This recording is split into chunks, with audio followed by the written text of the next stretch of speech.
Hey folks, welcome back to Northwest Bushcraft. It's a bit of a chilly day today, but I still thought I'd come out and do this video. I've been asked to do a video on what my thoughts on the whole kind of prepping for the end of the world scenario stuff is.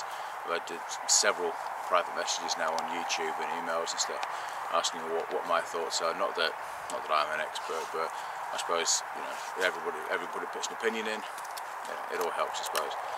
You have to excuse the noise. My dog's currently eating what's left of a tree down here. I've got quite a big dog and all I can hear is her eating branches. So right, before I get going, I just want to say a massive thank you as well. First of all, the guys that kind of know me away from YouTube and in my personal life.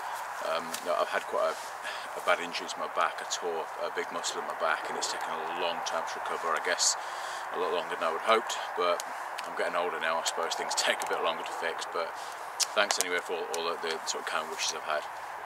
So prepping, what do I think to it? I don't know really. Lots of different thoughts. I mean, I guess it's really what you're prepping for. You know, we obviously a week ago now it was Hurricane Sandy in America. From what I understand, there's still about 150,000 people in New York without electricity. You know, I think if one of the most advanced, I suppose for want of a better word, cities in the world, best technology going that there is, the best facilities, services they've got, and you've still got 150,000 people with no electricity a week after the event. Is that worth prepping for? Probably is. You're prepping for the unknown to a degree. I mean, obviously with them they had quite a bit of notice, so but every time I'm asked, and when I go on camps and stuff, and the guys get talking about prepping and the end of the world, and obviously the conversation inevitably arises because that's what seems to be popular at the moment. But every time I get asked the question, I'm mindful of something I heard years and years and years ago. It was a thing called Pascal's Gambit or Pascal's Wager, and there was a guy called Blaise Pascal. Just to explain, there was a guy called Blaise Pascal who was a 17th century mathematician, really clever guy. He liked a bit of gambling, and somebody asked him whether it was, from a gambling point of view, whether it was worth believing in God or not. Now, I'm not particularly religious at all.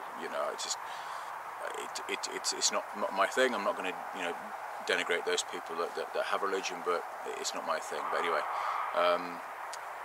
this guy Blaise Pascal, he was asked whether it was good to believe in God or safe or a good bet to believe in God, and he kind of worked out all the mathematics behind it. And what he eventually sort of came up with was the fact that if you do believe in God and there's nothing there after life, it doesn't matter. So that's the dog. The dog's just gone off after someone. It'll be okay, she's eating today. Is it good to believe in God? If he does exist and you do believe in God, then that's great. You'll get your reward in the afterlife. If you don't believe in God and he does exist, you'll go to hell. And these are all the kind of things he came up with. But to kind of paraphrase or summarise what it was he came up with, what he eventually said was, it's better to believe just in case. And I think prepping for me is the same thing. It's something may never happen, but if you hopefully it doesn't. And if nothing happens, then that's fine. That's great. There's been a lot of hoo-ha for nothing, and talk of the end of the world and Mayan civilization, all that kind of business. It's been for nothing, but which is wonderful. But if something does happen and you aren't prepared, perhaps that's obviously not a good thing. So my own view is it's better to prepare and have nothing happen than not be prepared if something does happen. And when you look at the end of the world stuff, it's not zombie apocalypse and all this kind of business. I think if there is going to be something, it's going to be more like the Hurricane Sandy thing. There's going to be possibly a major eco disaster, that kind of thing. I can't see zombies walking the earth and this kind of business. Maybe one of the leading theories at the moment is like an EMP, electromagnetic pulse, or a solar flare that's going to kind of wipe out all the kind of electrics on Earth, and we'll eventually get plunged back into the dark ages. And if that happens, so be it. But as I said, for me, I'd rather be prepared and nothing happened than not be prepared and something happened, which I know sounds a bit like kind of common sense, and but that's for me, that's the whole point of it, and that's the thing about bushcraft, I suppose, is that it's not just what we put in boxes in our houses to prepare for things.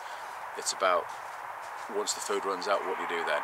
So, and that's not the reason, but one of the reasons why I really like bushcraft is I know that if, you know, everything did go to pants, I could come out here, I could light a fire. I don't need technology to allow me to exist out here.